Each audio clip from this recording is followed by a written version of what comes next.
Voilà mes amis, alors je suis heureux qu'aujourd'hui notre ami Walid puisse m'aider à vous présenter un de mes livres qui s'appelle « Les deux amis » et qui est illustré par ma fille Claire.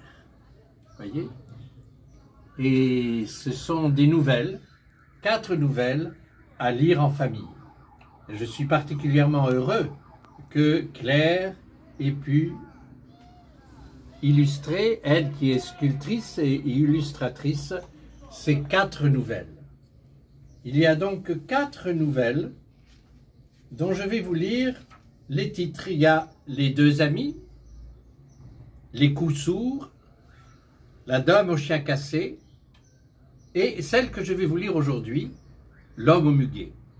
Mais nous avons aussi des annexes, comme souvent lorsque j'écris des livres pour tout le monde, mais peut-être aussi pour la jeunesse. Il y a un lexique, voyez, c'est très important, et pour chacune des nouvelles, je fais disons, toute une liste de mots, comme ici équipage, parapet, chenapan, dont je me sers et qui peut-être sont parfois un peu difficiles à comprendre. Il y a donc le lexique. Il y a aussi sur les poètes, les écrivains et les poètes cités. Voyez, je cite Gilvik, Homère, Prévert, et à chaque fois, il y a un petit topo là-dessus. Évidemment, on parle aussi des auteurs. Voilà. Alors aujourd'hui, si vous voulez, et des cartes. Ah oui, voilà, vous voyez, il y a les cartes, puisque ces 4 nouvelles, ce sont des nouvelles de voyage. Et aujourd'hui, nous allons, si vous voulez bien, voyager de la Tunisie à la France à travers le Sahara. Il y a assez longtemps, il y a une bonne trentaine d'années, au moment où c'était encore relativement possible de naviguer, comme l'on dit, du côté du Sahara, en venant de la Tunisie. Alors, aujourd'hui, si vous voulez bien, nous allons parler de l'homme au brin de muguet.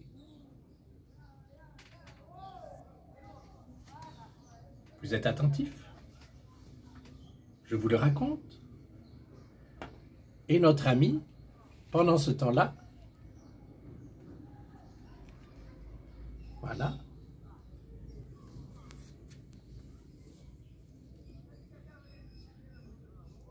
il se tenait accroupi dans une encoignure, l'homme au brin de muguet, muet et pourtant souriant. Il n'était plus tout jeune, mais on le devinait mince et aguerri. Il avait joliment disposé ses brins sur un petit tabouret bleu, les tiges allaient 3 par 3, enrobées dans leurs gracieuses feuilles vertes serrées drues par un bout de raffia, ourlé d'un papier brun. Nous ne nous sommes rien dit, l'homme au brin de muguet et moi. Juste un sourire, ma pièce, contre son bouquet. Nous étions le 1er mai. J'étais intrigué par le papier brun. Je le déroulais à l'écart délicatement. Il y était écrit, calligraphié avec application, quelques vers du poète Gilvik. Il s'agit de voir, tellement plus clair, de faire les choses comme la lumière. Nous étions, figurez-vous, à Paris, du côté du canal de l'Ourcq, près des grandes eaux, qui donnaient à cette lecture silencieuse une résonance étrange. Je me retournai pour interroger des yeux le marchand de muguet. Il avait disparu, derrière les fines gouttelettes des cascades de printemps. Je me gardai de le poursuivre. J'aimais mieux croire qu'il était un elfe, un djinn, ou bien un gentil fantôme. J'en avais assez du discours des sérieux de la gauche et de la droite, etc. Et ce petit poème me disait quelque chose. Voir tellement plus clair. Tout ce bruit alentour, ces peurs à tous les coins, ces angoisses, cachées, asphyxiées, la simple respiration de l'air, le goût premier de l'eau, la joie d'être. Et le poète est délicat, qui précise tellement, se gardant de nous froisser en nous croyant totalement aveugles. Non, non, il nous invite à aller plus loin dans la compréhension des mondes, dans le partage des cœurs, l'émerveillement. Mais il ne suggère pas, le poète. Il ne donne pas un conseil léger, il marque le moment, il dit bien « il s'agit ». C'est fort, voire solennel, pas question d'y échapper. Et l'homme au brin de muguet avait bien compris, lui, toute la magie de ce poème. Après, mes amis, des années de tribulation, il revenait de loin. Il en était à sa 4e vie, disait-il. Je l'avais retrouvé quelques jours après, sirotant un café et parcourant Paroles de Prévert. Il était tout heureux, il avait vendu dès le matin ses brins de muguet et allait s'en retournant chez lui. Je ne sais pourquoi il accepta mon offre de me raconter sa vie. Je crois que d'emblée il me fit confiance, surtout lorsque je lui dis que j'écrivais et que je tissais un recueil de nouvelles que j'étais tenté d'appeler « Portrait dérobé ». « Ah, je serai dans un livre, monsieur », me dit-il avec un grand regard d'enfant. « Ah, oui, si vous le voulez bien, mais vous savez, cher monsieur, je ne suis pas connu. Vous ne risquez pas d'être associé à un prix concours. »« Oh, tant mieux, me dit-il. Ma vie est bien ordinaire, elle n'a rien d'exemplaire. En vérité, j'en ai eu plusieurs. Je ne sais pourquoi elles vous intéressent, mais je veux bien vous les raconter. » Nous nous sommes donc assis de nouveau. Nous avons repris du café. Et voici ce qu'il m'a raconté. « Je suis né, m'a-t-il dit, plus de 50 ans, il y a plus de 50 ans, dans un petit village du sud tunisien, d'une mère noire et d'un père de passage. Pas simple, vous savez, homme de couleur et sans père, mais j'avais 2 piliers, ma mère et mon goût du silence. Ma mère, Dieu et son âme, savait lire et écrire le français et travaillait à la poste de Tozeur. Dès 4 ans, je connaissais mes lettres et mes chiffres, et tous les soirs, elle me lisait des histoires. Son seul luxe était les livres, et lors de ses rares voyages à Tunis, elle revenait avec des brassées de vieux bouquins acquis pour quelques dinars dans les librairies par terre du côté de la Médina. Ah, et ce goût du silence, monsieur, dis-je en l'interrogeant. Ah oui, monsieur, je souriais déjà à qui mieux mieux, certains me croyaient innocent, mais j'étais déjà, tout petit garçon, assez taiseux, me dit-il. Je passais de longs moments seul au pied de notre petite palmeraie que ma mère avait héritée de sa famille. Et elle me savait en amour avec ces grands arbres qui frémissaient au vent et donnaient leur suc et leurs fruits sans compter. Et puis, et là, mon conteur s'arrêta, tourna son visage vers les nuages, je crus voir une larme furtive et il redescendit, me sourit et continua. Et puis je n'avais pas 15 ans lorsque ma mère mourut, emportée par une maladie en si peu de temps, s'en remettant entre les mains d'Allah. Je ne dis rien, nous ne nous connaissions pas assez pour que je pose mon bras sur le sien. Il reprit du café. Je me l'imaginais adolescent, perdu dans ses silences, en butte à la pitié qui plombe et aux moqueries distillées. Ah, il se reprit vite, sourit et continua notre conversation.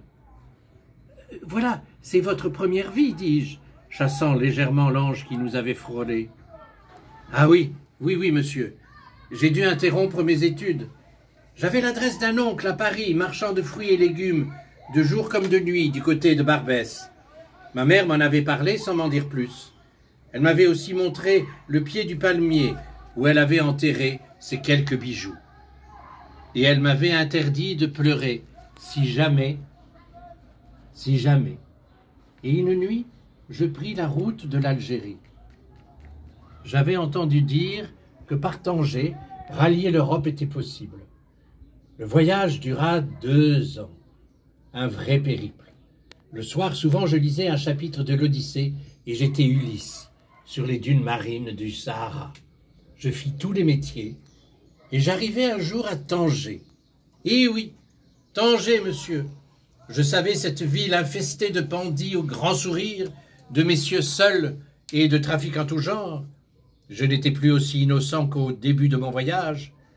Je confiai à l'imam mes économies et réussis à me faire embaucher comme gardien de nuit dans un vieil hôtel qui donnait sur la mer. Et puis un jour, j'arrivai à Paris et à ma 3e vie, dans le double fond d'une grande caisse. Mais, dis-je, comment après cette enfance et ce long voyage initiatique, après ces idées de liberté et de grand air, même couplées avec les galères, comment arriver à apprivoiser une ville aussi bruyante, affolée et grise que Paris? Ah, ben là, vous avez raison, cher monsieur. Ce n'est que bien des années après que j'ai compris que je devenais esclave, que seul comptaient les horaires, les jours de vacances, la paye mensuelle et les petits flirts sans avenir, les sorties du samedi soir. Je ne me rendais pas compte que j'étais lentement, mais sûrement broyé par une énorme machine où il n'était pas bon de respirer à l'aise, de lire des poèmes et de se balader à ne rien faire les soirs de printemps. Et parfois, je me suis pris en pleine gueule mon teint café au lait. Alors, dis-je, sentant en lui une grande souffrance, un jour, cher monsieur, tout a pété. Eh oui, vous avez bien deviné, dit-il. C'est arrivé brusquement, le jour de mes 39 ans. Une paralysie de tout le corps, un refus de penser, une mélancolie de tous les instants. Je ne sais pas comment je me suis retrouvé dans une maison perdue dans la campagne normande, avec des compagnons aussi muets que moi et des blouses blanches qui veillaient sur nous.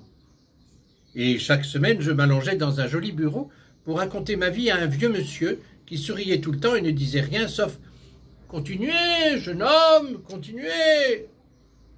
Et c'est au cours d'une de ces séances que s'ouvrirent les vannes de mes pleurs et que je repris goût à la vie. Ce diable de vieux monsieur qui me disait « Continuez, continuez !» avait trouvé la clé. J'avais pété les plombs le jour anniversaire de la mort de ma mère, à 39 ans. Et petit à petit, je me rétablis. Tout seul, dis-je, en fronçant les sourcils, « Et c'est bien cela votre dernière vie ?»« Ah non !» me dit l'homme muguet, en souriant, « Pas tout à fait. Avec l'aide d'une des infirmières, jolie, ronde et célibataire, m'avoua-t-il soudain, timide comme un communiant. Elle avait une petite chaumière. Depuis, vous savez, je cultive mes fleurs dans les serres, j'ai repris la lecture des poèmes, et à chaque grande fête, où c'est permis à Paris, à Noël, à la Saint-Valentin, au 1er mai, je livre des poinsettias, des roses et des muguets dans du papier poème.